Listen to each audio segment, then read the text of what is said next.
refait le Mac, le podcast, chaque semaine, vous retrouvez sur le site www.onrefaitlemacom le débat high-tech numéro 1 en France. Cette semaine, il y a quelque chose qui est dans l'air, qui s'est posé ici dans la rédaction de Tech TV. Regardez, l'iPad Air est arrivé, on va en parler dans un instant, mais avant, tout de suite, c'est le sommaire. L'iPad Air est arrivée, ultra légère, affinée, plus puissante. La dernière née des tablettes d'Apple est-elle redevenue la reine de la catégorie? Débat en compagnie de Florence Centraux du quotidien Metro News et de Johan Durier-Mise d'Europe 1 qui ont eu l'opportunité d'avoir en main le dernier iPad dès sa présentation la semaine dernière. Retour également sur les résultats financiers d'Apple qui ont fait couler beaucoup d'encre. Et n'oubliez pas le concours organisé par notre partenaire Be Easy pour emporter l'une des 10 housses, le littoral Folio pour iPad mini, en répondant à la question qui vous sera posée en fin d'émission. On refait le Mac, épisode 146, iPad Air, premier verdict.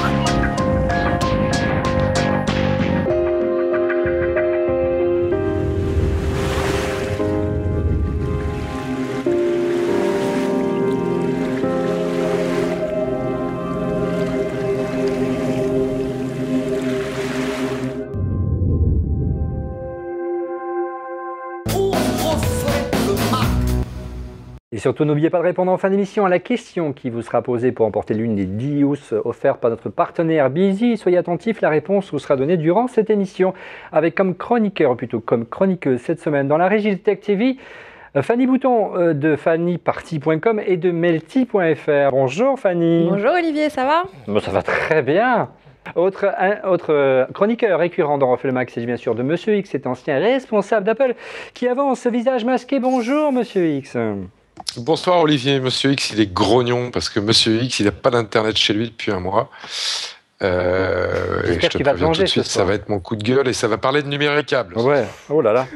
Très bien, donc Numéricable ne sera pas nos sponsors, mais c'est pas grave, on va donc les allumer ce soir. Autre chroniqueur en duplex depuis Skype, depuis la rédaction de Frandroid, il s'agit bien sûr d'Ulrich Rosier de Frandroid. Bonjour Ulrich, comment ça va? Bonjour Olivier, parfait. Alors tu es du côté obscur de la force ce soir, tu vas tenter un petit peu de ramener, de comparer les annonces qui ont été faites par Apple la semaine dernière, de comparer ce qu'on a là en plateau, à savoir cette magnifique tablette signée Apple, l'iPad Air, par rapport à l'état de l'art d'Android et de Windows. Sois attentif, on compte sur toi pour essayer d'un petit peu de calmer notre enthousiasme de fanboy de la première heure. À mes côtés également en plateau ici dans le studio de Tech TV, Florence Centraux du quotidien Métro. Bonjour Florence. Bonjour. Métro News par contre. Métro News, c'est beaucoup mieux, tu as raison, c'est plus long, s'il faut le dire. Métro News, retenez bien. Métro News a eu la chance, et tu as eu la chance d'avoir reçu l'iPad Air une semaine avant tout le monde. Ça fait une semaine que tu le testes dans un peu plus même maintenant. On ne le dira pas. Dans le plus grand secret, donc tu as le recul nécessaire pour porter un premier verdict. Donc on va écouter très attentivement ce que tu vas nous dire ce soir. Tu as pu tout tester, tout passer au crible. Autre invité ce soir dans le studio de Tech TV qui a eu la chance également d'avoir en main ce magnifique iPad Air. Il s'agit de Johan Durier-Mise de Europe1.fr et d'Europe 1 tout court également. Bonjour Johan. Bonsoir Olivier. Et je crois qu'Europe 1 aura la gentillesse de diffuser ce week-end On refait le Mac, c'est bien ça? Si vous êtes sage. Donc soyez attentifs et merci à ceux qui sont sur Europe1.fr ce soir et qui suivent l'émission. Fanny, de ton côté, est-ce que tu pourrais nous donner déjà les gagnants de notre concours WD pour emporter l'un des 3 disques durs MyCloud offerts par WD? Mais bien sûr, alors on a 3 gagnants. Un du live qui a été tiré au sort, c'est The Ox 2. Ouais. Voilà. Après, sur le replay, on a aussi Aki Lorga et Matt Grella. On n'a pas Albator et Goldorak, tu es sûr? Et je suis désolée, c'est le tirage au sort et des fois c'est un peu dur. Voilà, donc les gens qui sont cités, ils sont gentils de m'envoyer leur adresse email, un email tout simplement à olivier@onrefaitlemacom avec leur adresse postale et bien sûr leur compte Twitter pour qu'on leur expédie leur cadeau offert par WD. Donc l'iPad Air, ça y est, il est là, on va en parler de suite. On l'a entendu longtemps pour l'avoir ici à Tech TV, mais ça y est, il est arrivé.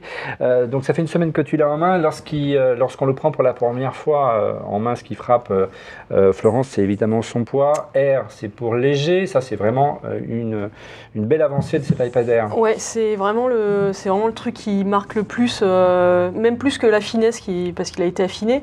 Mais vraiment le poids, on a l'impression en fait qu'il manque un truc. On se demande s'il y a la batterie ou si, je sais pas. On se demande vraiment s'il est complet parce que on gagne énormément de poids quand même. 28% plus léger que l'iPad 4 que tu as à côté de toi. On sent vraiment la différence, Johan, lorsqu'on l'a en main. Complètement, ça change beaucoup de choses et notamment au niveau de l'usage, on en reparlera, mais je pense qu'en termes de mobilité, ça change l'usage de l'iPad grand format. Oui, c'est vrai qu'il était un petit peu déprécié par rapport à l'iPad mini qui était beaucoup plus compact, mais on va en parler dans un instant. Ulrich, tu en penses quoi de cette légèreté? On en est où au niveau du côté d'Android et Windows de ce côté-là? On sait que Phil Schiller a lourdement insisté comme pour l'iPad Air, la présentant comme la plus fine et la plus légère du marché. Est-ce que tu as vérifié les dires de Phil Schiller, notre ami Ulrich?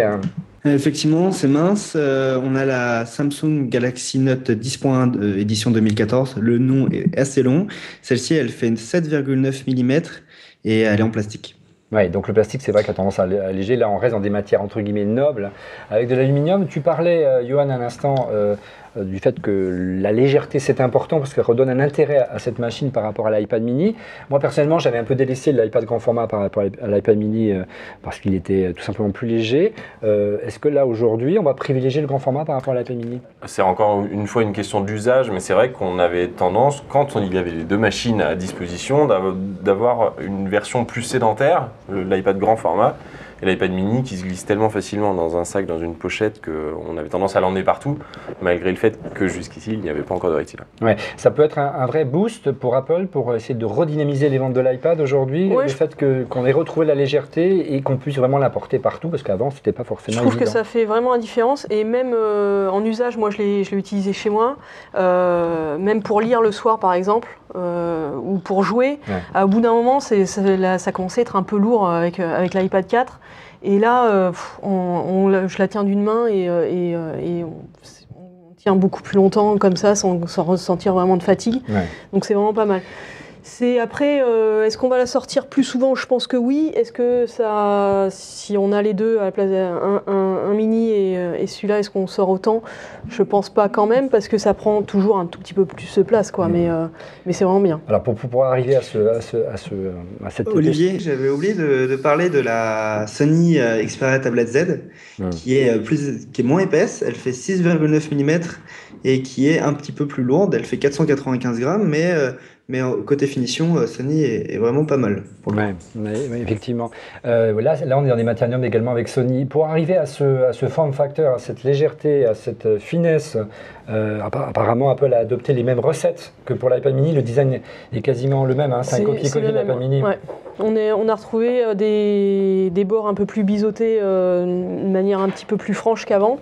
Le dos est plus plat, mais après on retrouve, c'est exactement les mêmes codes. Et surtout le système des bords ici, on le voit peut-être mieux à la caméra. Les bords, qui sont beaucoup des bords un peu plus étroits. Si on compare à l'ancien modèle, bon là évidemment il ne s'allume pas parce qu'il n'est pas chargé, mais c'est pas grave. Voilà, c'est quelque chose qui avait été inauguré l'année dernière sur l'iPad mini. Sachant qu'aujourd'hui il accepte qu'on garde les doigts posés sur l'écran en même temps. Oui, il y a une marge, on va dire, sur les bords qui est gérée par les applications, type l'application de lecture. Donc on peut garder une main sans problème ici et puis continuer à slider. C'est pas considéré comme une action par iOS. Ulrich, cette tendance de l'étroitesse au niveau des écrans avec des bords plus étroits, c'est aussi une tendance du côté de Windows et d'Android. Effectivement, on la retrouve pour le coup sur la LG Pad 8.3, on retrouve également la même chose qui permet un iPad mini, c'est pas un iPad 8.3.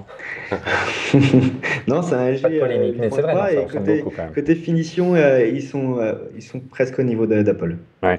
Donc 7,5 mm d'épaisseur contre 9,4 auparavant, Florence.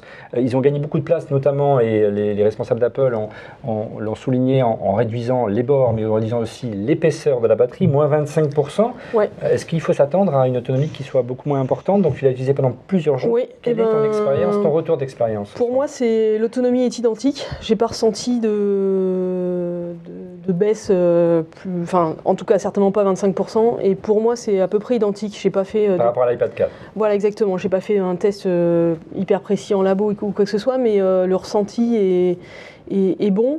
En fait, c'est parce qu'ils gèrent ça avec il y a 2 nouvelles puces dans cet iPad, notamment la puce M7, qui était déjà dans l'iPhone 5S et qui permet qui capte tous les mouvements beaucoup plus précisément, et notamment qui sait quand la tablette, je l'ai posée sur la table du salon et je vais pas bouger, elle va arrêter de chercher si elle capte le Wi-Fi ou etc. Ou dans le train, par exemple, je suis en train de bouger, elle va arrêter de me chercher les antennes relais en permanence, et donc la batterie est beaucoup moins sollicitée sur ce point-là. Donc on regagne dans ce sens-là. Donc c'est le fameux coprocesseur M7 qui est arrivé dans l'iPhone 5S, Johan. Par contre, sur l'iPhone 5S, le gain n'était pas aussi évident. Hein. Non, et on a quand même l'impression que le travail qui a été fait aussi au niveau d'iOS 7 d'optimisation de la batterie a vraiment bien fonctionné sur l'iPad Air. Ouais. L'iPhone 5, je pense que l'iPhone 5S, pardon, ça peut encore s'améliorer avec le temps, mais c'est vrai que là, on voit vraiment le travail qui a été fait d'optimisation et avec M7 et avec iOS 7. Fanny, une question, je crois. Oui, alors on me dit, concernant les performances du processeur A7, ça marche bien sur le 5S, on l'a vu, mais est-ce qu'avec une résolution bien plus grande d'écran sur un iPad Air, est-ce que ça fait la même chose, ou est-ce que du coup ça perd un peu en puissance ? Alors, en clair, est-ce que tu as ressenti une vraie différence entre la 6X qui équipait l'iPad 4 qui est ici et ça, l'iPad Air avec la 7, la même, on l'a dit, Fanny l'a dit, la même puce qui équipe aujourd'hui l'iPhone 5S. Oui, alors oui, on va pas se mentir, l'iPad 4 est déjà quand même relativement rapide, il n'y avait pas trop de soucis là-dessus. Mais moi, je l'ai ressenti quand je me suis essayé à faire un peu de retouche photo et de la retouche vidéo. Et c'est assez impressionnant, il y a vraiment très très peu de latence en fait. Quand on lance un rush vidéo ou qu'on fait une retouche sur une photo, c'est immédiat. Et même sur les gros jeux du jeu 3D, alors, dans certains jeux, tout bêtement, les temps de chargement, on voit aussi qu'ils ont été légèrement améliorés. Alors, si on en croit Phil Schiller dans la présentation de l'iPad la semaine dernière, il a lourdement insisté sur le fait que cette nouvelle génération était jusqu'à 2 fois plus rapide que la génération précédente. Si on est passé en mode graphique, c'était multiplié jusqu'à 72 par rapport à la première génération de l'iPad. C'est quoi ? Ça veut dire que c'est digne d'une console de jeu aujourd'hui, un iPad ? Je pense que ça s'en rapproche bien. On est effectivement, pour moi, l'important c'est que déjà on utilise la tablette et elle est fluide en permanence en fait. Il y a aucun moment où on se dit tiens, elle rame un peu, elle est à la peine. Là, sur ce que j'ai essayé moi pour l'instant, elle se balade quoi. Monsieur X, vous qui avez un iPad 3, non pas un iPad 4 de mémoire, vous sentez un besoin de puissance nécessaire ou ça reste que du marketing ? Ouais, merci de me le rappeler, Olivier, que j'ai un iPad 3. Besoin de puissance pour l'utilisation que j'ai de l'iPad, non. Moi, vraiment, ce qui me fait envie, là, à vous écouter, c'est la légèreté de l'iPad, parce que j'ai le même sentiment. Il est un peu lourd quand on l'utilise longtemps, et c'est un peu pénalisant pour les enfants. Donc moi, c'est surtout cette partie-là, la finesse supplémentaire, le point en moins, qui m'intéresse. Mais la puissance à ce stade, non, pas trop. La finesse est important, on voit là les chiffres de performance et le gain qui est obtenu. Selon, à en croire, Phil Schiller, Ulrich, l'iPad Air serait aujourd'hui l'état de l'art, la tablette la plus puissante du marché. Est-ce qu'on peut vraiment comparer aujourd'hui avec ce qui existe dans le monde Windows et dans le monde Android ? Évidemment, côté caractéristique, on peut clairement comparer parce que les écrans ont des tailles similaires, ont des définitions d'écran similaires, ont des performances qui sont également très bonnes sur Android et avec les Qualcomm ou sur Microsoft avec les Intel. Mais ce qui fait la différence, c'est l'écosystème. Pour l'écosystème, iOS a une petite longueur d'avance, Android est juste derrière et Microsoft est un peu à la traîne. C'est-à-dire qu'aujourd'hui, véritablement, c'est-à-dire quoi, l'iPad Air est-elle aujourd'hui la tablette la plus puissante du marché concrètement aujourd'hui ? Pour moi, le clé de la victoire dans le marché des tablettes, c'est l'écosystème. Et aujourd'hui, on a sur le marché des très beaux produits, que ce soit sur Android ou sur Windows et iOS, bien sûr. Mais côté écosystème, on retrouve, si je ne dis pas de bêtises, 500 000 applications qui sont compatibles tablettes iPad sur iOS et sur Android, on n'a pas de chiffres. Mais d'expérience, on le voit. On voit qu'il y a très peu d'applications qui ont vraiment été travaillées pour la tablette et ça fait une différence. Johan, je te voyais un petit peu réagir au propos d'Ulrich. Tu es d'accord avec lui? Ouais, c'est vraiment dommage. Je trouve que Android là-dessus est un peu en retard. On aimerait bien avoir une section dans le Google Play qui nous permettrait d'avoir accès à des applications. Elle est arrivée optimisées. cette section. Ouais, mais elle n'est pas encore assez mise en avant et elle est très en retard par rapport à ce qu'on peut avoir sur l'App Store côté iPad, je trouve. Ça veut dire quoi? Ça veut dire qu'aujourd'hui, de maîtriser d'abord d'avoir un modèle relativement restreint de tablette et de maîtriser à la fois le logiciel et le matériel, c'est un vrai avantage aujourd'hui pour ce genre d'expérience? Oui, après ça s'explique aussi par le fait que Android est très fragmenté à travers des dizaines de marques, ce qui permet aussi d'offrir plusieurs modèles et plein de modèles différents. Mais côté fragmentation, moi, je mets un gros bémol parce qu'on se trompe, la fragmentation, il n'y en a pas vraiment. Ça veut dire qu'une application qui fonctionne sur Samsung, il n'y a pas de raison qu'elle ne fonctionne pas sur la LG ou sur la Nexus ou sur d'autres. La fragmentation, elle est du simple fait qu'aujourd'hui, les développeurs n'ont pas encore fait cet effort de vraiment réfléchir l'expérience avec les tailles d'écran. Mais tout est là, les développeurs ne font pas encore l'effort. Donc les phablettes ont permis d'améliorer cette expérience parce que les tailles d'écran se sont améliorées, mais une application phablette sur un 10 pouces, c'est encore problématique. Ouais. Une petite réaction, Florence, par rapport justement à cet argument, l'iPad Air est-il aujourd'hui la tablette la plus puissante du marché? Est-ce que c'est aussi simplement l'argument de vente, comme je me demandais toujours à Monsieur X, Monsieur ou Madame tout le monde? Pour moi, c'était pas, il n'y aurait pas eu ils auraient juste gardé la A6X où c'est bien, on va pas se plaindre, c'est tant mieux, ça reste super fluide, etc. On est très content. Peut-être qu'il serait obligé de baisser les prix, c'est garder la même puce. Ouh là non, ne parlez pas Apple comme ça. Non, là, moi, ce que je demande, c'est d'avoir une tablette fluide. Elle l'était déjà sur l'iPad 4, ça continue à l'être. Ce qui est très bien, c'est qu'on peut faire, on fait tout et il n'y a pas du tout de temps de latence. C'est immédiat et c'est vraiment ce qu'on demande à une tablette.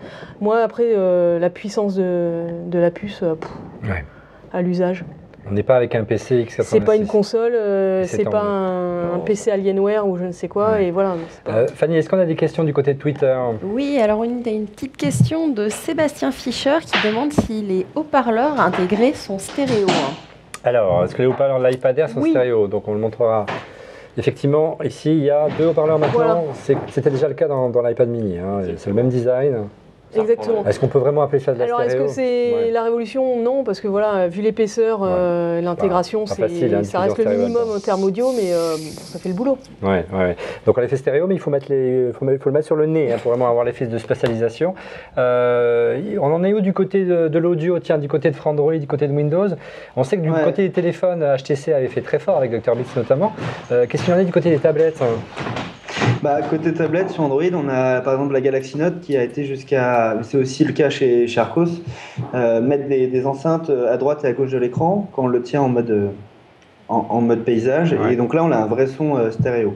Ça, c'est pas mal. Ouais, c'est pas mal. C'est un peu plus immersif. Ils font la même chose sur les smartphones avec par exemple le HTC One, pareil à gauche et à droite. Et là, on a vraiment un bon son. Ouais, tu as que Android, non, jamais iOS, c'est fini. Tu veux plus entendre parler. C'est terminé le divorcé. Sauf que l'iPad mini, tu utilisais la semaine dernière dans l'émission, mais on va pas te dénoncer, c'est pas grave. iPad mini, vous pouvez glisser dans cette magnifique hausse qui vous sera offerte. Il y a 10 ou ça à remporter, qui sera offerte par notre partenaire BeEasy, en répondant à la question qui vous sera posée en fin d'émission. Alors concrètement, quels sont les manques de cet iPad Air? Est-ce qu'il y a des manques flagrants aujourd'hui de cet appareil? On sait qu'il y a eu des évolutions en termes de design, d'épaisseur, de puissance. Quelles sont aujourd'hui les fonctions qui sont manquantes? Avant de poser la question à Ulrich du côté d'Android et de Windows, toi en tant qu'utilisatrice, au bout d'une semaine, 10 jours, qu'est-ce qui te manque dans cet iPad? La première chose, moi, où j'ai été déçue lors de la keynote, c'est qu'il n'y a pas le Touch ID, donc le capteur d'empreinte digitale qui permet de se passer de tous les mots de passe pour déverrouiller, également sur l'iTunes Store. Ouais. Voilà, c'est le truc, c'était tellement simple à intégrer, ils auraient très bien pu le faire. Bon, ils se gardent ça sous le coude, on a l'impression qu'ils gardent ça sous le coude pour la prochaine version, on va dire. Ouais. Ça fait toujours c'est un peu petit bras. Un petit peu. On ne comprend pas. Il n'y a rien qui empêche aujourd'hui Apple de ne pas le glisser. Voilà, sauf peut-être des contraintes de production, mais franchement... On a du mal à comprendre. C'est une question d'usage parce que l'iPhone c'est assez perso, on va mettre ses empreintes à soi dessus.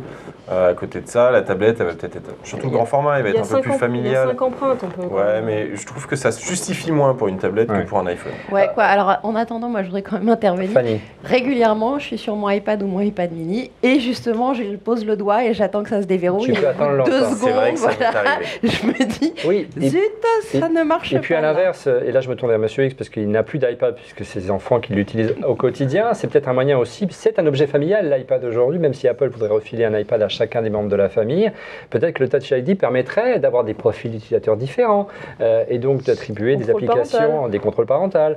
Il y a des choses à faire de ce côté-là, on ne comprend pas pourquoi Apple n'y va pas, Monsieur X. C'est très simple, effectivement, la techno Touch ID permettrait de gérer du multicompte, mais comme l'avait fort bien décrit Rodrigo en son temps, c'est absolument pas dans les visées d'Apple.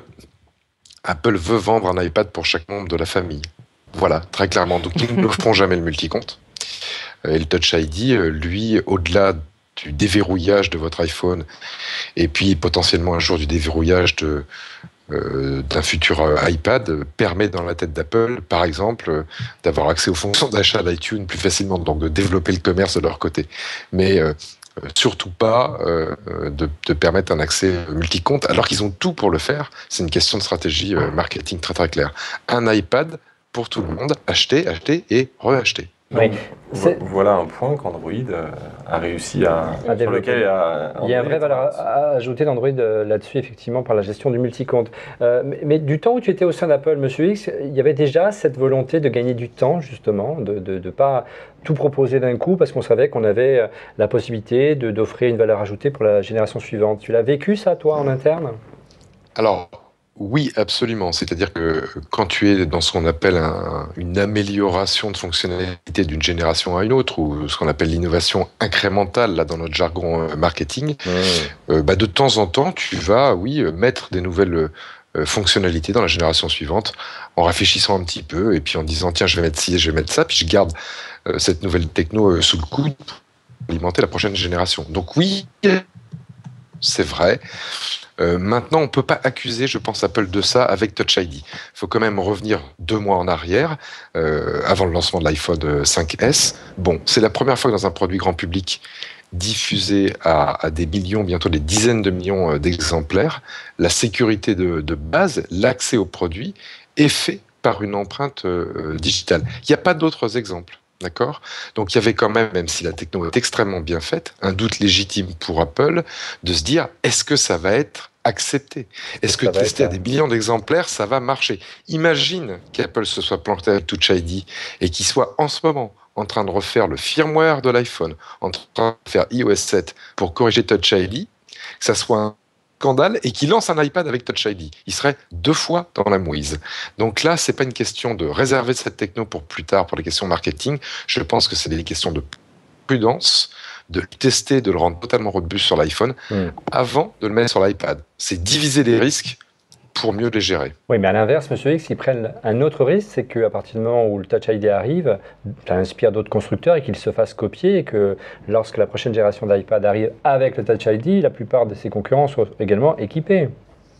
Bien sûr, attends juste 15 jours et ça sera le cas, mais ça a toujours été le destin d'Apple sur certaines fonctionnalités, être copié. Ils ont aussi beaucoup copié. Bon, ça fait partie de l'industrie. Maintenant, Touch ID deviendra peut-être comme l'iPod, peut-être pas la référence techno, mais la référence en termes de nom. Et ça fera l'effet qu'Apple recherche, c'est-à-dire nourrir leur image de marque de précurseur. Ouais, la copie, c'est vrai que là, ils avaient une vraie avantage en termes d'innovation, Johan, et qu'ils n'ont pas sauté à bras raccourcis dessus. Hein. Bah non, on voit... Pour moi, c'est pas un manque, mais on voit que l'avance qu'ils auraient pu prendre, ils n'ont pas misé dessus. Mais c'est vrai que c'est très bien justifié par Monsieur X pour le coup. Ouais, et ça aurait pu justifier un prix un peu plus supérieur. Oui, Eric. Est-ce que Touch ID, on peut vraiment parler d'innovation de rupture Moi, je pense pas parce que finalement, c'est vraiment. J'imagine que sur l'iPad, sur un marché qui est déjà établi, comme le disait Mr X, on voit pas Apple faire des innovations de rupture. Et pour moi, le Touch ID n'est pas une innovation de rupture pour le coup. Ouais, pourtant, c'est l'un des principaux arguments de vente de l'iPhone 5S aujourd'hui, hein, Eric. Comme quoi, oui, mais je sais pas si les gens se priver d'un argument. 5S parce que surtout quand on a un produit qui coûte assez cher. On verra s'il est aussi cher que ça par rapport à la concurrence tout à l'heure, mais on se prive d'un argument de vente, c'est quand même dommage. Alors, peut-être une fonction un peu plus basique qu'on retrouve aujourd'hui sur tous les tablettes, c'est l'appareil photo numérique. On sait qu'Apple a fait d'énormes efforts là-dessus, encore une fois l'iPhone 5S avec un capteur un peu plus large. Là, apparemment, rien n'a évolué du côté de l'iPad 5. Ça n'a pas bougé, ni à l'avant, ni à l'arrière. Ouais.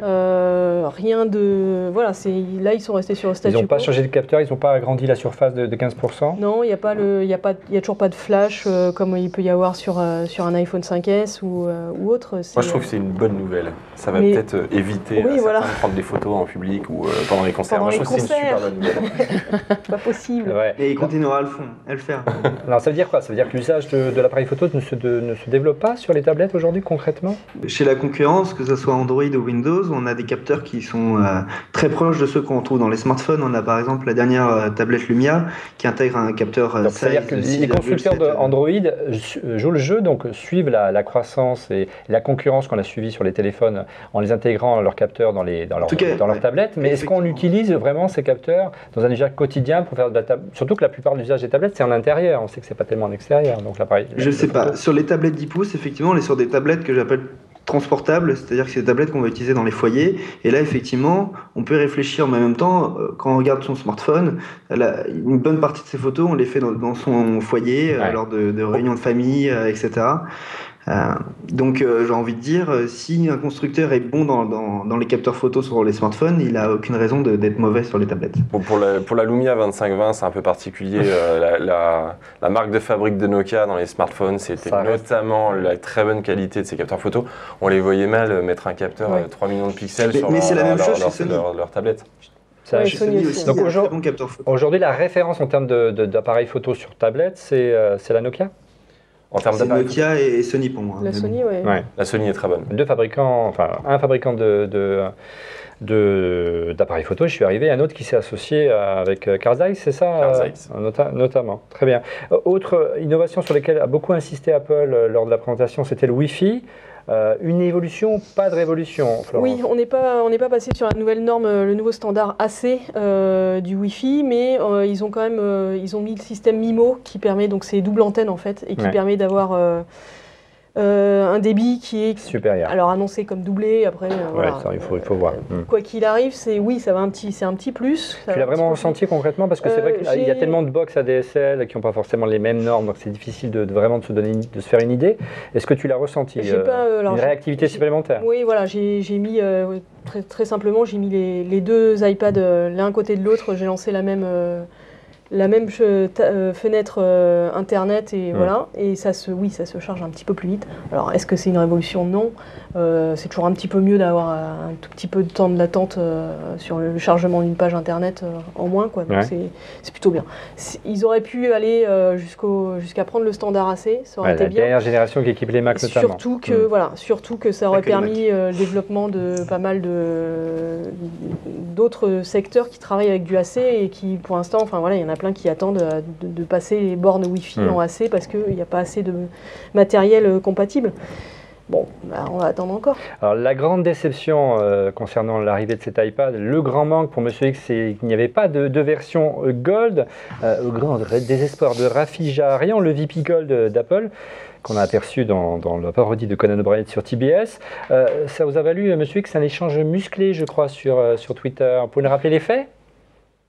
Oui, parce que moi j'ai quand même beaucoup rigolé donc de la parodie qui avait été faite au moment du lancement de l'iPhone 5S Gold avec l'invention de ce VP Gold chez Apple. Donc juste après la keynote, j'ai envoyé... Il réside à Miami, c'est important de le dire. Oui, il réside à Miami. Un Twitter à Rafi Jaharian, le VP Gold, qui s'est créé un compte sur Twitter en lui disant que c'était absolument pas possible et que les nouveaux iPads pourraient pas équiper les gangsters aux États-Unis parce qu'il n'y avait pas de modèle Gold et que c'était vraiment un gros fail. Et qu'est-ce qu'il nous a répondu? Il m'a répondu 10 minutes plus tard d'un magnifique fuck you. Voilà, il est clair, sympathique. Simple et lapidaire. Mais il est dans le personnage. Oui, il est dans le personnage. Et je pense que le fait qu'il n'y ait pas d'iPad Gold dans les nouveaux produits présentés par Apple va nous valoir une autre parodie de Rafi Djaharian. Il suffit juste d'attendre un petit peu, mais je crois... Moi, j'aimerais bien qu'il intervienne dans les keynotes, ça mettrait un peu de fantaisie, parce que c'est vrai que c'est très formaté, les keynotes d'Apple aujourd'hui. Il faut l'inviter à On refait le Mac, Olivier, tout simplement. On va essayer, écoute, s'il veut venir, on a plein de chemises colorées pour lui et de chaînes en or, s'il a besoin pour s'équiper. Parlons justement de chaînes en or, parlons de prix, on va un peu se contrarier, on va voir si l'iPad Air est véritablement plus cher que la concurrence ou non, on va essayer de le comparer, mais dans un premier temps, on regarde la gamme qui a été proposée par Apple. Il y a donc 4 modèles, 16, 32, 64 et 128 Go, comme vous pouvez le voir sur cette courbe. Un modèle à 489 € en entrée de gamme, 579, 675 et 775 € pour le 68 Go. Premier constat, Johan, Apple facture plutôt cher la RAM. Oui, c'est toujours très très cher, c'est un des gros reproches qu'on leur adresse. Après, moi je trouve que le fait d'être repassé sous le cap des 500 €, c'est une bonne nouvelle. Ouais. C'est pas énorme, c'est 20 € de moins, mais après il y a aussi d'autres critères qui vont entrer en jeu. On sait qu'ils ont des gros soucis pour adapter les systèmes de taxes en France et pour arriver à reproposer des prix ronds, ce qu'Apple affectionne particulièrement. Mais je trouve que le fait qu'on soit passé sous le cap des 500 €, 489 € pour le premier modèle, je trouve que c'est une vraie bonne nouvelle. Alors, on va essayer de la comparer avec quelques modèles concurrents qu'a sélectionné pour nous Ulrich de Frandroid. Olivier, moi j'aurais une petite question Twitter justement là-dessus. On a Anthony Ramon qui nous demande justement, vous prendriez quoi, la 64 ou la 128 Go? Et on nous demande aussi, a priori, il n'y aurait pas de puce GPS dans le modèle de base. Alors, tout d'abord, pour la référence de la mémoire, Monsieur X, vous qui êtes un spécialiste de la mémoire, alors allons-y, 64 ou 128? 100 € d'écart entre la 64 et la 128, franchement. 128. Parce que moi, j'utilise beaucoup l'iPad, pour mes filles donc, et qu'elles rêvent de charger toute leur bibliothèque de films. Donc 128. Voilà, c'est une bonne réponse. Mais c'est vrai que, voilà, après, il va falloir la sauvegarder, hein, l'iPad. Bon courage. Mais plutôt 128, vu les cartes de prix. C'est un vrai problème. Hein. C'est un vrai problème. Surtout si vous devez le sauvegarder à travers du Wi-Fi chez vous. Ça commence à être compliqué. Ouais, voilà, en même temps, moi, j'ai rien de critique sur l'iPad. Pardon. Si je perds les films, je les retrouve. Si tu les as achetés sur l'iTunes Store, bien sûr. Bien sûr. Voilà. Si tu viens par ailleurs, c'est un peu plus compliqué de les retrouver. Concernant les puces GPS, aujourd'hui, Apple fait une grosse différenciation aujourd'hui, messieurs, dames. Alors que c'est un produit standard, la puce GPS dans le monde Android et Windows, c'est une option chez Apple. Et oui, il faut avoir la version Wi-Fi et ce qu'on appelle cellulaire, donc 4G maintenant. 4G. Sinon, pas de puce. C'est aussi simple que ça. Il faut payer. Alors que c'est un composant hyper basique, Ulrich, aujourd'hui. Ça vaut quelques euros, une puce GPS. Effectivement, ça vaut quelques euros. Et du coup, sur l'iPad, le résultat, c'est qu'on va quand même pouvoir se localiser. Mais on va utiliser ce qu'on appelle la triangulation. Donc, ça va utiliser le réseau Wi-Fi. Et du coup, ça marche en ville, mais c'est moins précis. C'est un peu plus rapide, mais moins précis. Et aujourd'hui, c'est le seul constructeur, c'est le marché qui fait cette différenciation de séparer non seulement la version Wi-Fi, la version 4G ou 3G, et le GPS à part réservé à la version 3G. Mais le marketing parfois me dépasse un petit peu. Alors on va continuer notre comparatif. On a montré la grille des prix à un instant de la gamme iPad. Regardez si on rajoute une sélection de tablettes qu'a opéré pour nous Frandroid, à savoir Ulrich Rosier. On a intégré dans notre courbe la Nexus 10 de Google, la Galaxy Note 10 de Samsung, ainsi que la Surface 2. L'entrée de gamme est à 399 €. Elle est suivie de la Surface à 439 €. Et au-dessus, on trouve à 549 € Ulrich, la Galaxy Note. Donc en clair, Apple est loin d'être le plus cher du marché aujourd'hui. Mais il faut faire attention à Samsung, parce que Samsung sort toujours des produits très chers et derrière une agressivité sur le plan commercial avec des offres de réduction, ce qu'on appelle les ODR. Et je pense que la Galaxy Note, ça va être également des 100, 150 et des fois 200 € d'ODR. Ouais. C'est un peu leur technique commerciale. On va clairement la trouver à moins de 500 € d'ici les fêtes de fin d'année, c'est sûr. Est-ce qu'on peut vraiment comparer les différents modèles, si on peut remontrer la courbe, est-ce qu'on peut vraiment comparer ces différents modèles en termes de performance pour justifier les écarts? On sait que la Nexus 7, Google n'a pas forcément besoin de marger et de gagner de l'argent, ce qui est plus important chez Apple.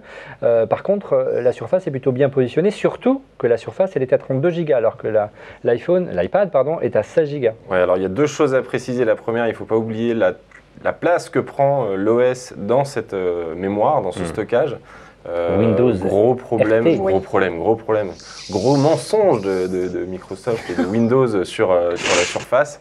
De mémoire, je crois qu'on a entre 14 et 16 gigas qui sont occupés par l'OS dans les 32 proposés par la surface. D'ailleurs, c'est pour ça qu'il n'y a pas de raison de 16 gigas, tout simplement. Ouais. Et la deuxième chose, c'est la Nexus 10.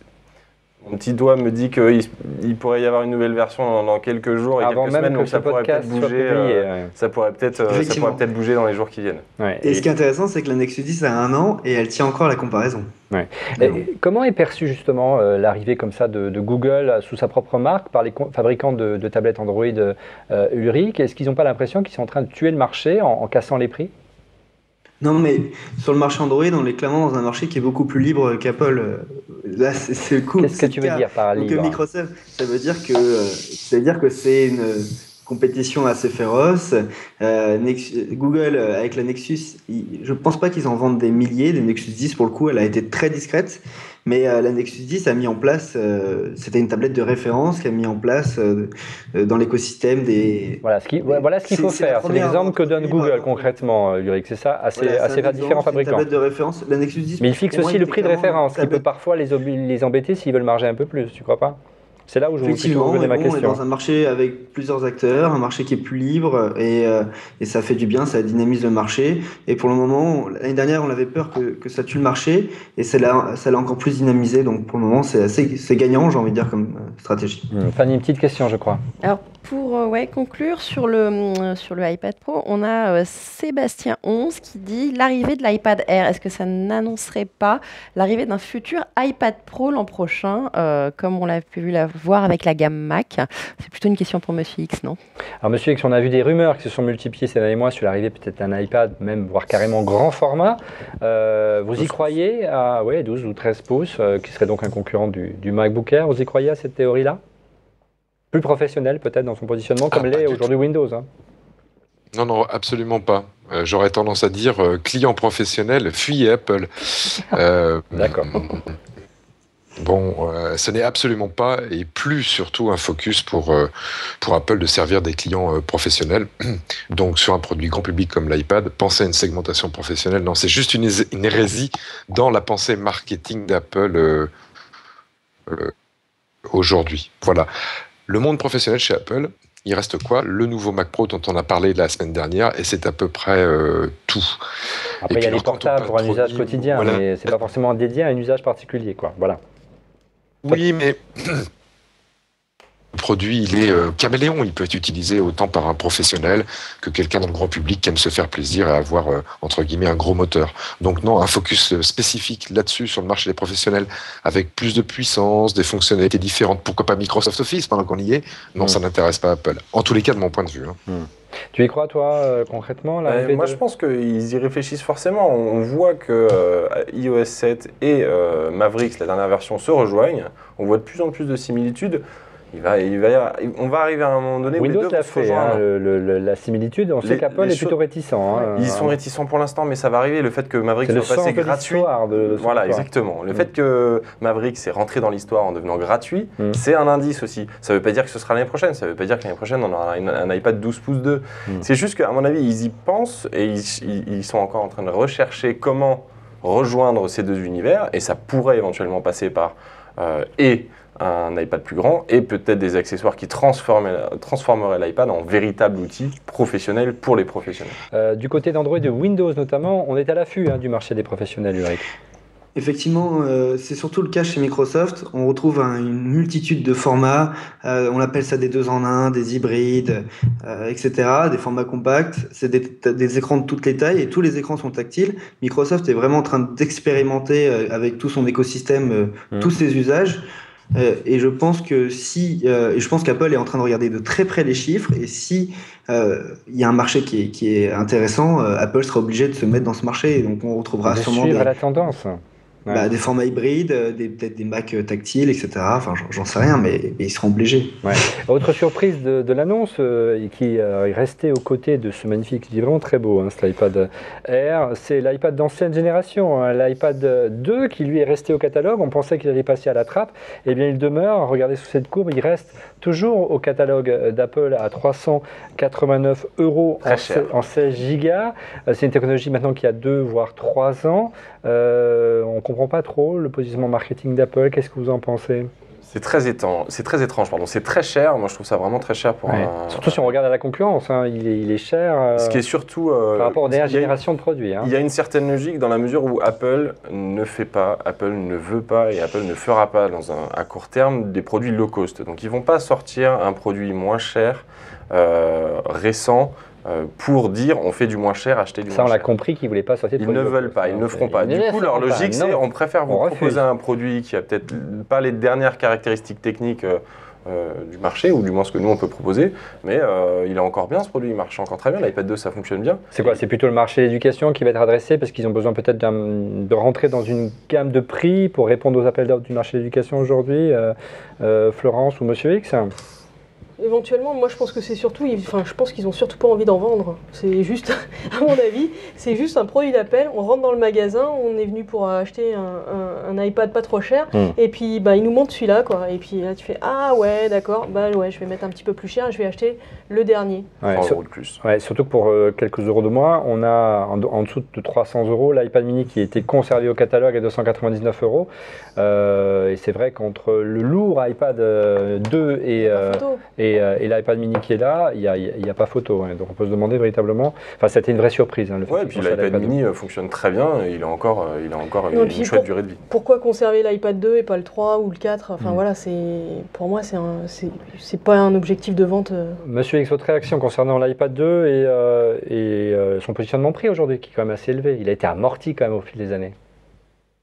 Ouais, c'est clair. Bon, effectivement, moi je suis d'accord avec tout ce qui s'est dit. Il est gardé uniquement pour avoir la capacité Apple à annoncer un prix un petit peu plus cher, un petit peu moins cher, pardon, lapsus révélateur, que les nouveaux produits. Donc occuper le terrain en termes de com. Maintenant, oui, on a toujours ce sentiment qu'Apple fait le travail à moitié, c'est-à-dire qu'ils gardent ce produit d'ancienne génération comme produit entrée de gamme, mais ils ne font pas d'efforts. Voilà, ça révèle quoi ? Qui sont une fois de plus obsédés par la part de marché en valeur et pas en quantité, et très très ponctuellement aussi par leur marge brute.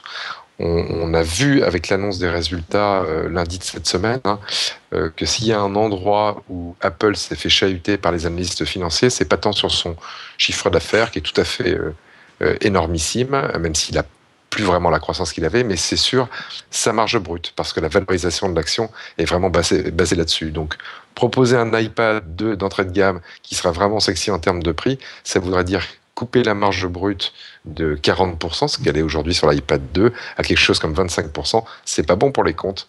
Mais sur un produit d'Apple, on peut se le permettre. Apple est schizophrène. Ils l'ont fait par le passé, Monsieur X. Ils l'ont fait par le passé. Oui, ils l'ont fait, mais il n'est pas encore temps. On ne va pas faire un diktat en disant voilà, sur tous les produits, ça va être 40% ou rien. Ils vont aller dans le mur s'ils font ça. Il faut quand même avoir une légitime souplesse pour attirer le client dans le magasin. Si on l'attire dans le magasin et que c'est trop cher, il va repartir. Il y a la concurrence, il y a les alternatives aujourd'hui. D'accord. Oui, vaut mieux que tu fasses une émission sur un autre fournisseur informatique qu'Apple. Alors, la souplesse sur la marge, ça n'arrivera pas. Voilà. Maintenant, toi et moi, on trouve que c'est de l'entêtement. Ouais. Et une fois de plus, c'est de la tour d'ivoire. On a l'impression qu'ils s'enferment un petit peu dans un discours. Le coche. Ouais. Et est-ce qu'ils vont pas se faire balayer par Android, comme c'est un peu le cas quand même sur les smartphones.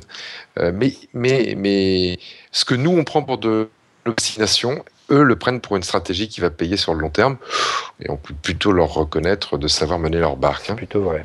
Je vous rappelle donc le concours pour remporter l'une des housses littorales offertes par notre partenaire Bizy. Soyez attentifs, la réponse vous sera donnée lors de l'émission. Ça pourrait être par exemple le nombre de couleurs qui seraient disponibles pour cet appareil, sachant qu'il n'y en a qu'une. Voilà. De l'iPad mini, parlons-en, c'est l'autre nouveauté. Alors, il y a beaucoup d'inconnus puisqu'elle n'est pas encore disponible, elle ne sera pas disponible tout de suite. L'iPad Air est là, mais l'iPad mini, on ne sait pas encore sa disponibilité finale. Il y a eu beaucoup de rumeurs sur les nouveautés possibles de cet iPad mini. Finalement, l'écran Retina est arrivé. Vous l'avez vu en main. Est-ce que vous avez vraiment senti une différence? On sait qu'il a gagné en épaisseur et en poids. Oui, alors le poids et l'épaisseur, c'est un tout petit peu. Hein. C'est pas non plus, c'est pas démentiel.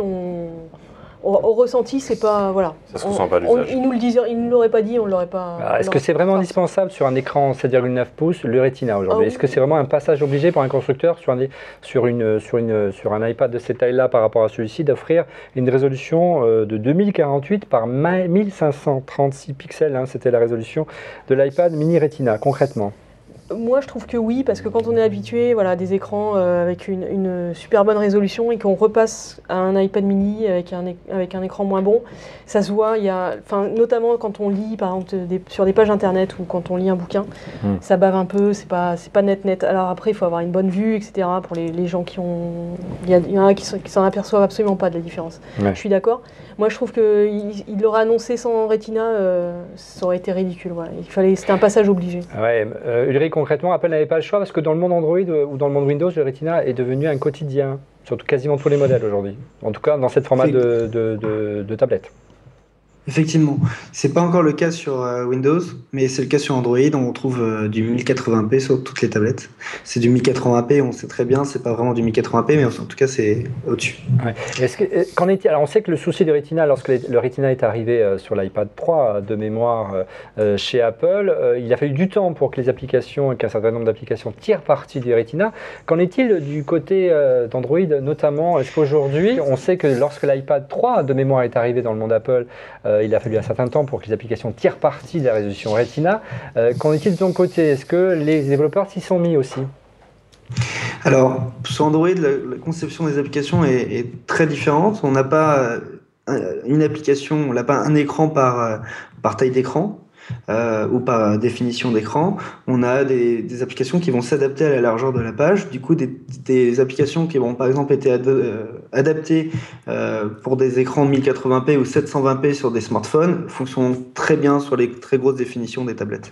Johan, je te sens pas trop d'accord. Non, mais non, je suis pas d'accord avec Florence là-dessus. Je trouve que c'est vraiment. Ulrich, Florence. Non, mais et Florence aussi sur le Retina. Plus globalement, je trouve que l'arrivée, elle est logique, l'arrivée du Retina sur l'iPad mini. Tout le monde l'attendait. Mais pour moi, le fait de le rendre obligatoire ou le fait qu'il ne l'aurait pas mis, ça aurait été ridicule, je ne suis pas d'accord, c'est un truc de journaliste. Honnêtement, ouais. le Retina, quand sa première tablette, c'est un iPad mini, on a hésité depuis le temps parce qu'on trouvait ça grand, on avait envie de le balader partout. La première tablette, c'est l'iPad mini, la première génération. Personne n'aurait tilté sur le fait que ça bavait un petit peu, c'était un petit peu... Personne n'a jamais fait cette remarque-là. Voilà. Alors, évidemment, c'était logique de passer au Retina, c'est très beau. On était victime du marketing d'Apple. Bien sûr, c'est très beau. Mais les personnes qui avaient un point de comparaison au Retina, c'est les personnes qui avaient déjà un iPad soit 3 ou 4, donc qui avaient un iPad récent. Ça m'étonnerait que les gens achètent chaque année ou dans les 12 derniers mois 2 tablettes Apple à ce prix-là. Alors tu parlais de l'iPad mini de première génération auparavant. Il y a un revirement stratégique majeur là, avec l'arrivée de l'iPad mini Retina, c'est que c'est plus entre guillemets un iPad entre guillemets au rabais, c'est-à-dire qu'il est équipé des composants d'ancienne génération. L'iPad mini première génération était équipé des composants de l'iPad 2. Là, on dispose des mêmes composants que la génération de l'iPad Air, hein, donc la puce A7, le coprocesseur M7. Alors, pourquoi ce revirement stratégique? Comment on peut expliquer ce nouveau positionnement marketing? Surtout qu'il va pousser la tablette à la hausse en termes de prix. Ouais, c'est le gros point noir. Je trouve que la plus grosse surprise sur l'iPad mini, c'était pas l'écran Retina, c'est le fait que le prix soit plus fort. Ouais. Il était plus cher déjà que la concurrence, mais la qualité de fabrication justifiait de mettre un peu plus cher. Il était plus cher que la concurrence et 339 €, c'était un prix un peu bizarre. On aurait bien aimé quelque chose en dessous de 300 €. Mais maintenant, 399 €, on est encore dans un prix qui est vraiment très élevé. On est obligé de comparer, même si c'est difficilement comparable en termes d'OS sur beaucoup de points, on est obligé de comparer avec la concurrence et il faut quand même reconnaître, la concurrence fait bien moins cher, deux fois, parfois 3 fois moins cher sur les mêmes capacités de stockage et sur une même gamme de prix. Donc on va comparer, regarde, on a préparé une petite grille de prix, d'abord avec l'iPad mini comparé aux différents modèles. Donc vous avez un modèle 16 Go à 399 €, un modèle à 32 Go à 489 €, 64 Go à 585 € et 128 Go à 675 €. Donc c'est assez cher. Et si on le compare maintenant, Android alors on demandait encore une fois à Ulrich de nous faire une petite sélection. On voit en entrée de gamme à 229 € le Nexus 7. Effectivement, ça fait mal, hein, c'est presque quasiment la moitié du prix. Hein. À 299 €, une nouvelle venue, tu vas nous en parler Ulrich, la LG Pad 8.3 et en haut de gamme. Et puis, voilà, vous avez la 299 €, on y arrive. L'iPad mini première génération qui essaie quand même de limiter les dégâts. Ça, c'est une bonne nouvelle. Ouais, et à 399 € l'iPad mini Retina. Vos réactions, comment aujourd'hui voilà, on peut justifier de tels écarts de prix? On pourrait peut-être mettre, ou alors simplement dire Google ne peut pas marger et ne gagne pas d'argent aujourd'hui sur le Nexus 7. Sur le marché des tablettes 7 pouces, il s'est passé quelque chose. Ça s'appelle Amazon. Ouais. Amazon a fait mal Apple. C'est bien sûr, c'est relatif. En tout cas, a fait mal à Apple aux États-Unis. Amazon a réussi à vendre des millions de tablettes.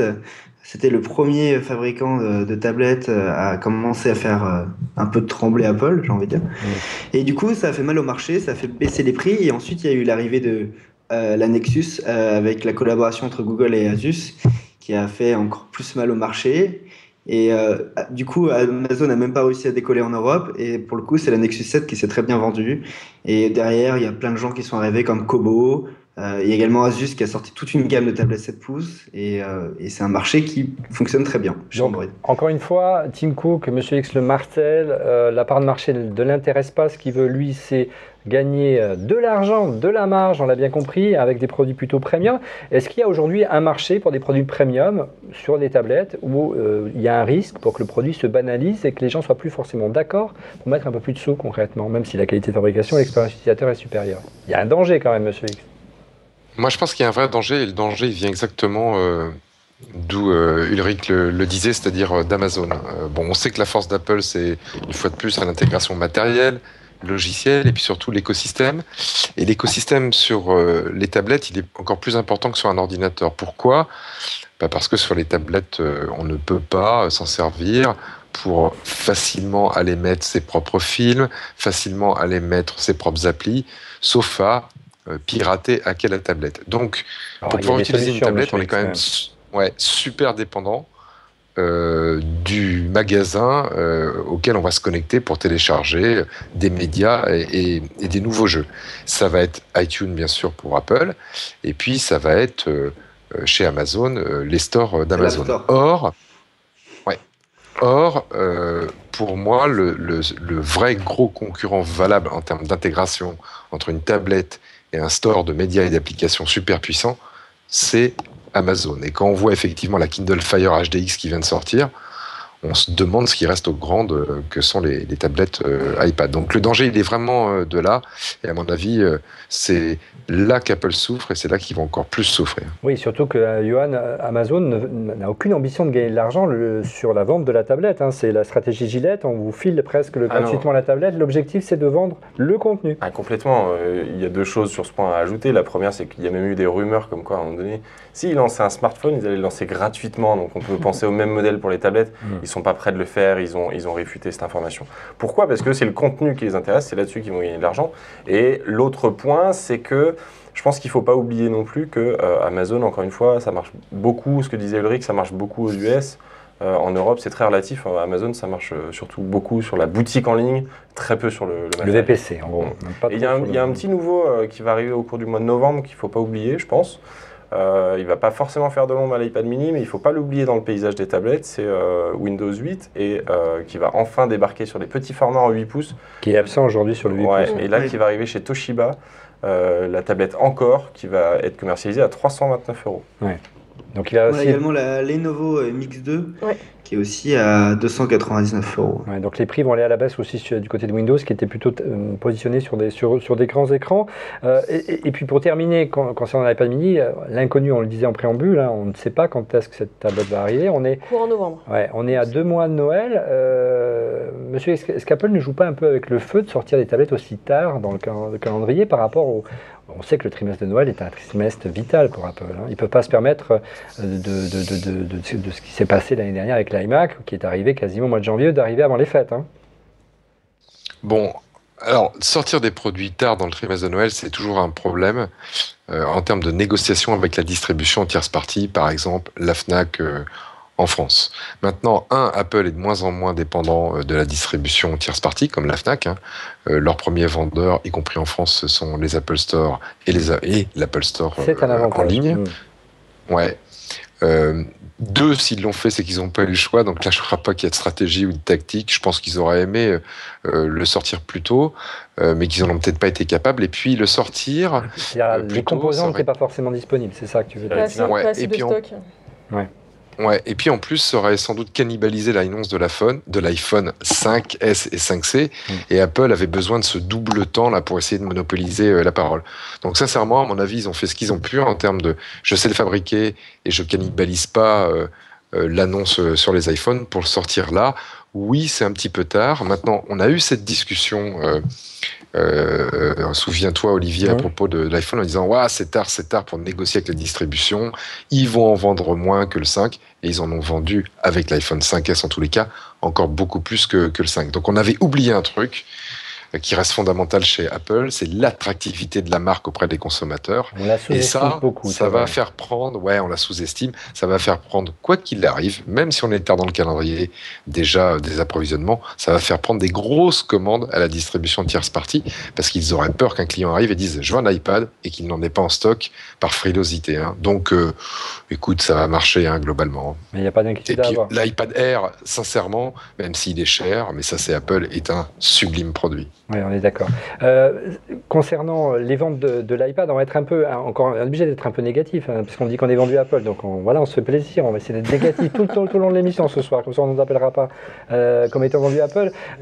Oui, on défait le Mac ce soir. Les ventes d'iPad, elles sont connues, notamment pour le 4e trimestre 2013. Apple a publié ses résultats cette semaine.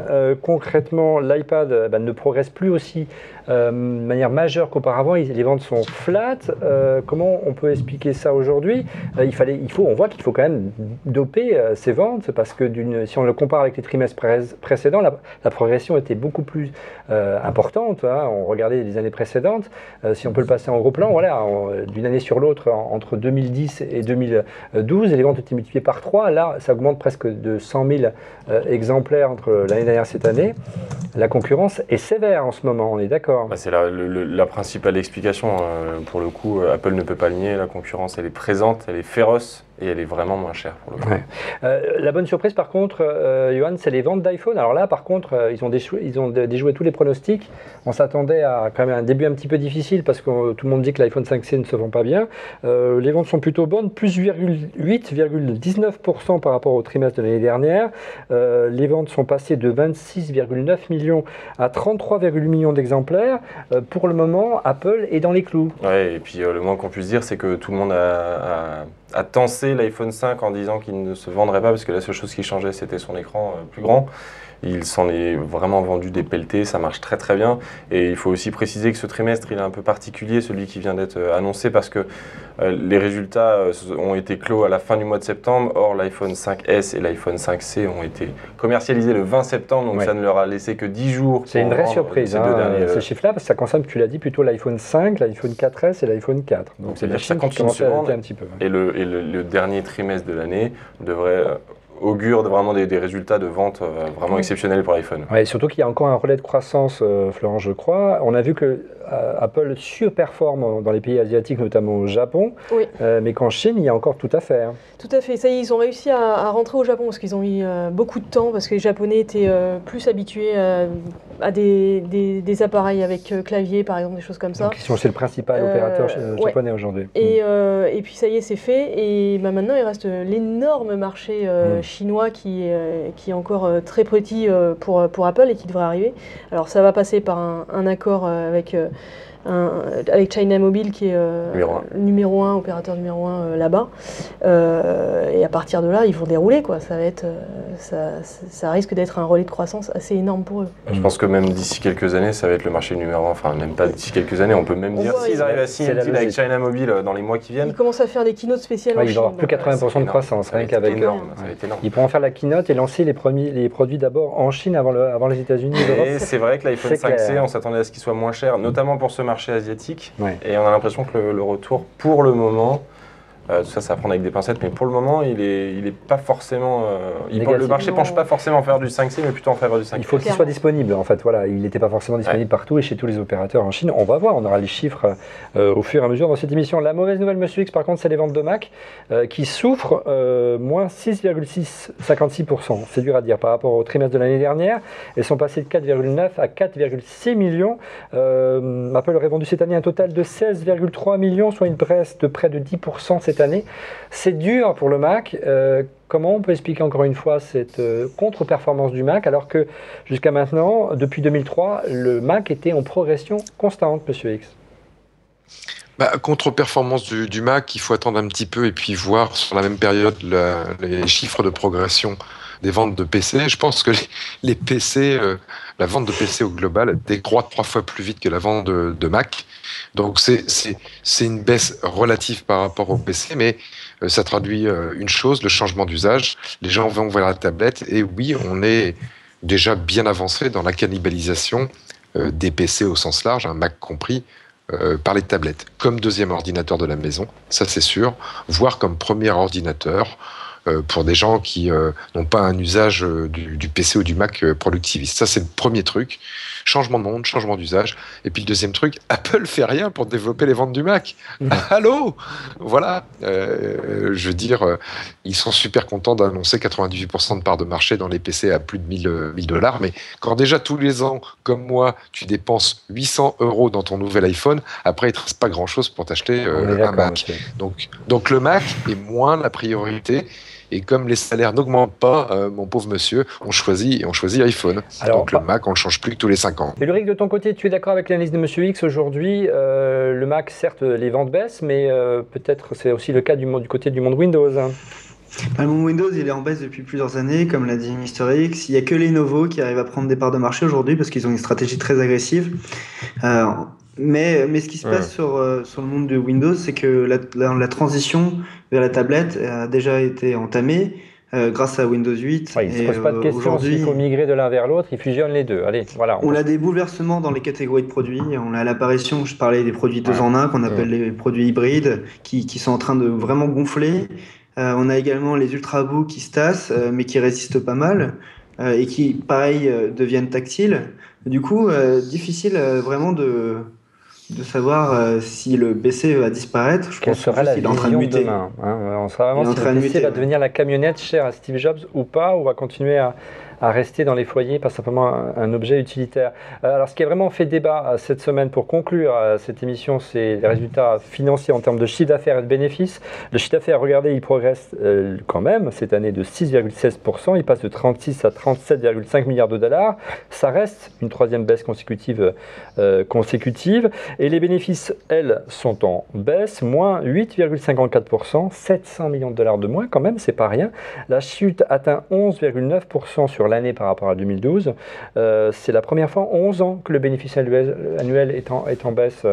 Une réaction? Est-ce que vraiment on est à un tournant de l'histoire d'Apple aujourd'hui? C'est des résultats qui sont un petit peu en demi-teinte cette semaine. Pourquoi? Parce que en effet le bénéfice est en baisse. C'est la première fois depuis 11 ans que ça arrive à Apple, donc ça pourrait être alarmant pour la marque, mais finalement pas tant que ça, parce qu'on reste sur des valeurs qui sont monstrueusement élevées. Ce sont des chiffres qui sont faramineux. N'importe quelle autre entreprise du secteur technologique rêverait d'avoir des résultats aussi impressionnants.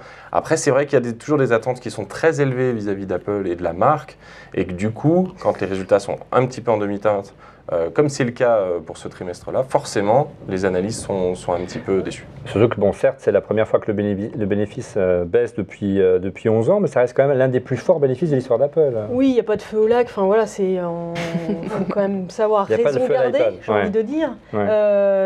Oui, c'est un petit peu moins bien, mais les chiffres sont tellement vertigineux que voilà. Après, c'est sûr que quand on compare à la progression de Samsung, par exemple,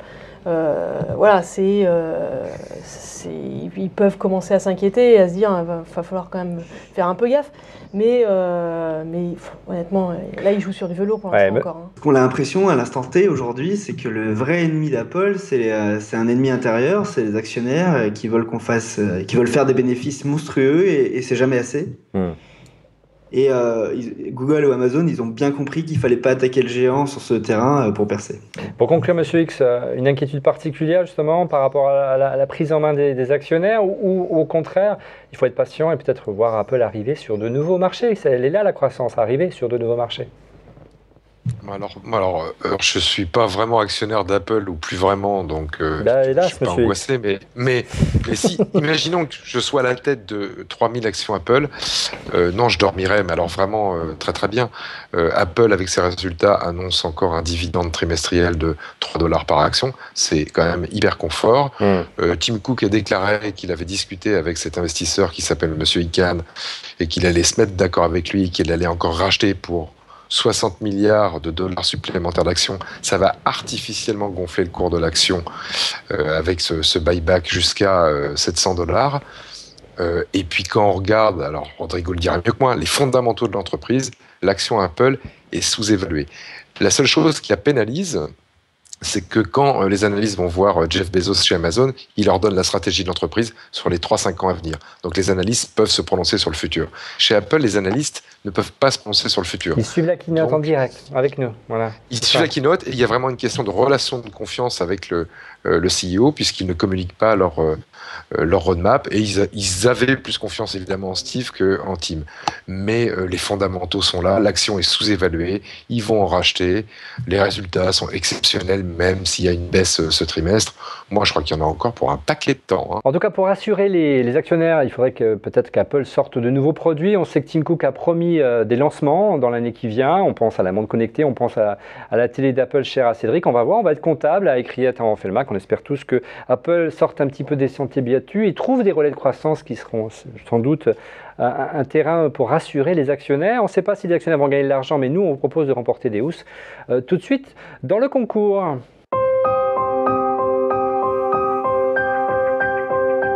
Notre partenaire Beezy vous propose de remporter l'une des 10 housses Le Littoral Folio pour iPad mini en répondant à cette question. En combien de couleurs est disponible la housse Le Littoral Folio pour iPad mini de Beezy? Donnez votre réponse par Twitter en l'associant à l'hashtag ORLMBeezy, ORLMBEEZ. Bonne chance! N'hésitez pas, 10 housses sont à remporter par notre partenaire, offerts par notre partenaire Beezy. Et tout de suite, c'est l'heure des coups de cœur. Les coups de cœur, on commence ensuite par Monsieur X. Quel est votre coup de cœur ce soir? Alors, moi j'ai un coup de cœur, un coup de gueule, hein, c'est comme je te l'ai dit un peu ma forme du moment. Le coup de cœur, il tourne autour d'un produit dont on a parlé dans l'émission, qui est la Kindle Fire HDX. Donc cette nouvelle tablette d'Amazon. Alors c'est pas le produit en tant que tel qui m'intéresse, mais c'est une fonctionnalité très particulière qui est disponible aux États-Unis. Je ne sais pas si elle est disponible avec le HDX en France, et qui est ce qu'on appelle le bouton SOS ou Mayday Button en anglais dans le texte. Ça sert à quoi? C'est tout simple. J'utilise la tablette, j'ai un problème. Vous avez un petit bouton permanent qui est signalé sur l'écran de la tablette de chez Amazon. Ouais. Vous cliquez dessus et vous rentrez en contact vidéo avec un agent de l'assistance. Ouais. C'est toute beauté, monsieur. Moi, ce que j'aime dans cette fonctionnalité, même si elle doit coûter extrêmement cher à Amazon, hein, parce qu'avoir des agents qui attendent pour faire un vidéo chat, ce que j'aime dans cette fonctionnalité, c'est que c'est la première fois à cette échelle-là que le chat vidéo est généralisé et utilisé pour faire du service client. Donc, je comprends pas bien le pourquoi d'Amazon, mais je le salue avec ce produit et je pense que c'est une vraie avancée en termes de qualité de service, et une fois de plus, ça rajoute à la beauté de ce produit et à l'espèce de coin qu'Amazon essaye d'enfoncer dans le marché de l'iPad. Et puis mon coup de gueule très rapidement, c'est assez simple, ça fait quand même plus d'un mois que je suis, on est bien en 2013, hein, sans Internet chez moi à la maison. Voilà, donc je suis chez un opérateur qui est Numéricable. Je leur en veux pas plus qu'à un autre. La seule chose que je leur reproche, c'est qu'après un mois, ils sont toujours pas capables de me dire pourquoi j'ai une panne, alors qu'ils admettent qu'elle est chez eux, et j'ai pas de date de réparation. Voilà. Et en 2013, en termes de service client, et je sais un peu de quoi je parle, ce qui est important, c'est pas forcément de réparer le problème tout de suite, c'est de ne pas faire, entre guillemets, de mensonges par omission à ses clients, et au moins de leur dire, monsieur le client, on est dans la panade, ça va peut-être durer 15 jours et 3 semaines, et voilà comment on va vous accompagner. Je n'ai rien de tout ça de la part de Numéricable. On dirait en termes d'attitude un support des années 80. Ne disons rien de peur que ça fasse du bruit. Et puis, bien sûr, je reçois ma facture en fin de mois, et là, je paye plein pot. Donc, je vous dis, Numéricable, je suis désolé, mais après 12 ans de fidélité, je suis en train de partir. Voilà, et j'ai rendez-vous à 13h demain chez un nouvel opérateur pour rendre votre produit, et je le déplore beaucoup parce que j'aimais bien votre box. Adieu! Ouais, ce qui s'appelle se faire tailler un costard. Du coup, monsieur X est obligé d'enregistrer l'émission au bureau, et à partir d'une certaine heure, on coupe la lumière, ce qui explique la différence de luminosité chez monsieur X. Merci, monsieur X. Fanny, de ton côté, quel est ton coup de cœur ce soir? Il n'y a pas Rodrigo, j'en profite, j'ai plusieurs coups de cœur. Chouette. Ouais, t'es content. Hein. Donc, non, le premier, c'est la Paris Games Week. Vous avez encore tout le week-end pour aller voir les jeux vidéo Porte de Versailles. Et entre autres, un de mes coups de cœur de ce salon, bien évidemment, qui est sorti cette semaine, c'est Assassin's Creed Black Flag, qui est un super opus. Je vous le conseille plutôt sur PlayStation, et j'attendrai même la PlayStation 4 si vous étiez un peu patient et que vous comptez avoir la nouvelle console, parce que ça va être des plans, Fanny? Top. Non, j'ai pas des plans, mais désolé. Mais voilà, c'est vraiment très très beau, et ça vaut le détour. Mes autres coups de cœur, alors c'est du stylet. Alors ça, voilà, je vous montre ça. C'est l'Intuos Creative Stylus de Wacom. Et c'est un petit stylet pour iPad. Ça a 2048 niveaux de pression et ça fonctionne en Bluetooth 4.0. Tu peux le redire sans la fiche, Fanny, s'il te plaît? Oh non. Non, parce que c'est compliqué de dire 2048 sans lire, excuse-moi. Non, ça fait 25 grammes et ça va coûter dans les 110 €, je sais, mais c'est pour les graphistes, entre autres, comme moi, qui m'ont bien dessiné, avec justement un stylet normal. C'est pas possible. Avec le doigt, c'est bof. Et là, avec 2048 niveaux de pression, sans regarder la fiche, ça marche très bien. Voilà. Et l'autre truc, le dernier coup de cœur, c'est que pour les enfants aussi, vous pouvez dessiner sur les tablettes. Super. Et pas que les iPads, aussi sur les tablettes. Ils ont des mains géantes. Ouais, ils ont des...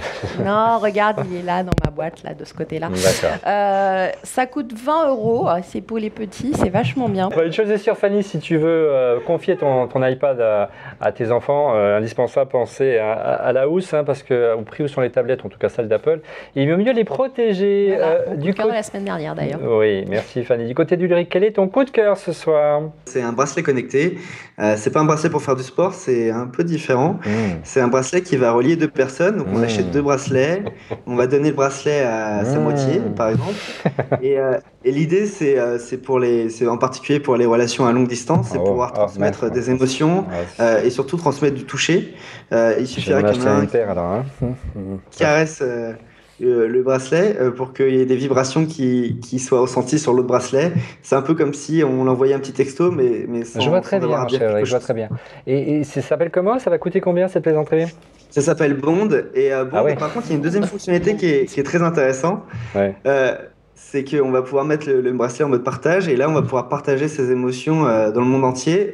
Il suffirait d'appuyer 1 seconde pour partager une émotion négative, ou 5 secondes pour partager une émotion positive. Tu veux dire que tu les partager avec la terre entière, mais c'est Skype avec ton engin, c'est ça?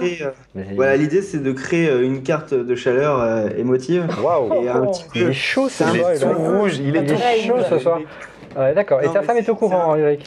Non, mais c'est plutôt un plan. Un plan, oui, je ne te fais pas dire.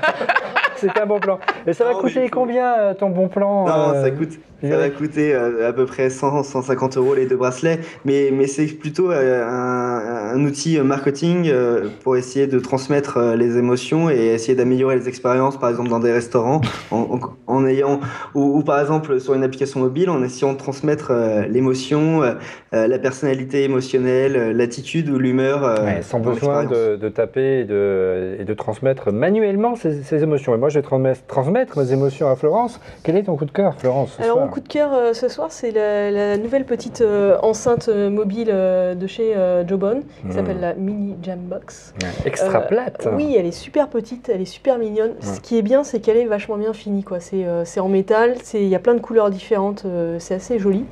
Et voilà, on la prend avec soi, on la balade partout, quand on va pique-niquer, quand on va pour une soirée, on la met là où on veut. Enfin, voilà, et le son, malgré la finesse, ce rendez-vous. Et bon, c'est pas exceptionnel, il ne faut pas rêver non plus. Mais les basses sont assez étonnantes. Oui, c'est bien. Ce qui est bien, c'est que ça reste assez neutre, quoi. Ils sont pas allés à fond non plus dans les basses ou les choses comme ça. C'est adapté à peu près tous les types de musique. Par contre, ils sont un peu lâchés sur le prix quand même. Par contre, le prix, ils se sont bien lâchés, 179 €, je crois, de mémoire. 199 même. Johan, de ton côté, quelles sont tes émotions? Quel est ton coup de cœur ou ton coup de gueule ce soir? Non, ça va être un coup de gueule. C'est un petit coup de gueule parce que je trouve Apple s'est vraiment, avec le temps, lâché ou n'a pas réussi à suivre au niveau des accessoires. Et aujourd'hui, on parle des iPads et je trouve ça vraiment dommage que pour l'iPad, on n'ait pas un vrai clavier sur lequel on pourrait taper un texte complet, quelque chose de vraiment utile. Un vrai clavier physique, mais un vrai clavier physique, léger, enfin ils savent faire, on sait qu'ils savent le faire. Les accessoiristes le proposent aujourd'hui. Les accessoiristes le proposent aussi, mais on connaît aussi la finition Apple et je trouve que ça manque aujourd'hui et dans les boutiques et sur l'Apple Store.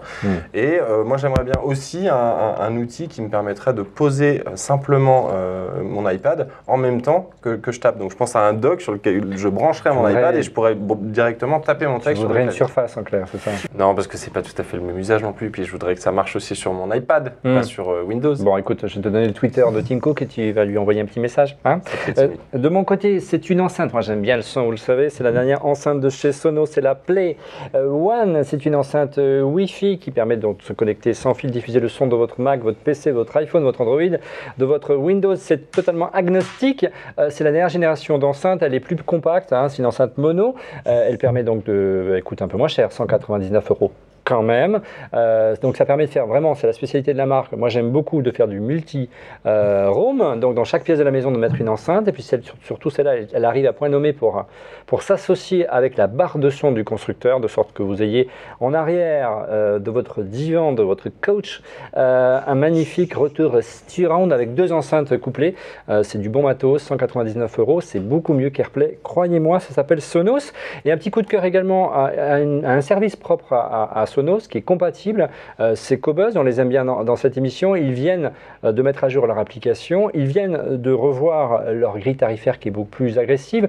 C'est le seul service de streaming du marché aujourd'hui à proposer une qualité CD. Je vous invite à l'essayer, ça vaut vraiment le retour. Il n'y a pas que Spotify, il n'y a pas que Deezer et iTunes dans la vie. Voilà, nous sommes arrivés au terme de ce 146e épisode d'On refait le Mac. Vous retrouvez Monsieur X chaque semaine dans son bureau sans éclairage et sur Twitter @TrueMrX. Bonsoir Monsieur X, vous retrouvez Fanny chaque semaine dans On refait le Mac et très bientôt dans une Fanny's Party, Fanny. Oui, toujours le 26 novembre, ça ne bouge pas, donc pour fêter les jeux vidéo. Soyez au rendez-vous, nous on sera au rendez-vous du côté de Frandroid. Des nouveautés bientôt, Ulrich. Les nouveautés, il y a beaucoup de produits à tester. Là pour le coup, on est submergé par les produits, on en a une vingtaine, on les attend. Quant à Florence, vous la retrouvez tous les jours sur metronews.fr et aussi dans le quotidien papier et les applications mobiles pour toute l'actualité high-tech. On parle de high-tech, on parle de tout, pas que de Apple. Et merci de nous avoir apporté l'iPad Air. De rien. Tu reviens quand tu veux. Et de ton côté, merci. Johan, on te retrouve tous les jours sur Europe 1 et sur europe1.fr. Et oui, tous les jours sur europe1.fr/hightech. De toute façon, on va parler de tout. Pareil, pas que d'Apple. Cette semaine, on parle de la Paris Games Week. On va aussi publier une sélection de tablettes et bientôt les dossiers de Noël qui vont arriver. Alors, on va suivre ça avec intérêt. Quant à nous, on se retrouve la semaine prochaine.